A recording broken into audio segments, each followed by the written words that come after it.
The Graveyard Shift, Dahlia Horror Stories. Welcome back to Dahlia Horror Stories. Ang kwento natin ngayon ay personal na experience ng aking malapit na kaibigan nung siya ay bata pa during ng burol ng kanyang ninong.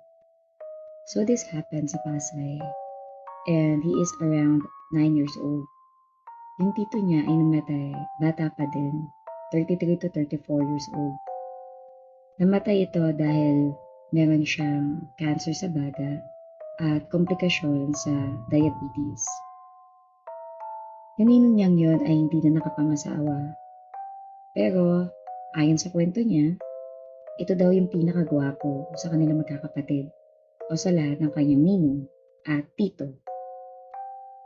So, nung binubuo ng ninong niya, lahat ng tao ay nasa first floor ng bahay nila. Ang second floor, nandoon naman nagluluto. Inutusan daw siya ng lola niya na magsaing kasi maraming bisita. So ang ginawa niya, nagugas muna siya ng bigas sa first floor kasi wala silang lababo sa second floor. Pagkatapos niya magugas ng bigas, umakyat na siya sa second floor. Sa second floor ay wala gaanong tao dahil lahat nga ay nasa first floor. Pagdating niya sa pinakataas na baitang ng hagdanan, nakita niya sa bintana yung ninong niyang namatay ay nakaupo doon sa bintana. Ang bintana nila ay malaki at old school kung saan malalapat yung pwede mong maupuan.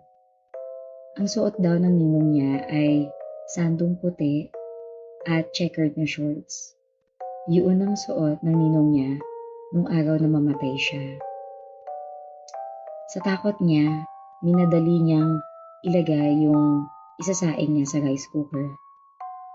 At wala siyang pinagsabihang ibang tao dahil sa takot na walang maniwala sa kanya.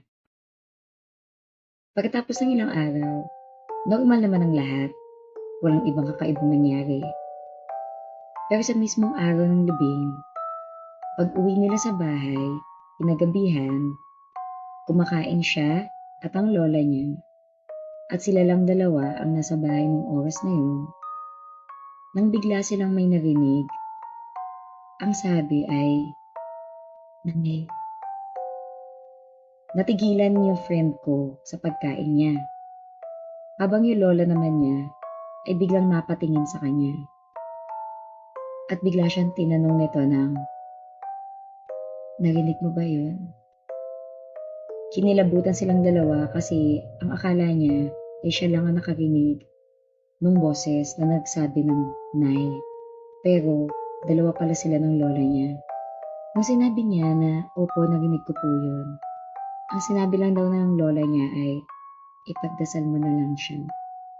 So habang pinagdasal niya yun, yung lola naman niya ay kumuha ng rosaryo.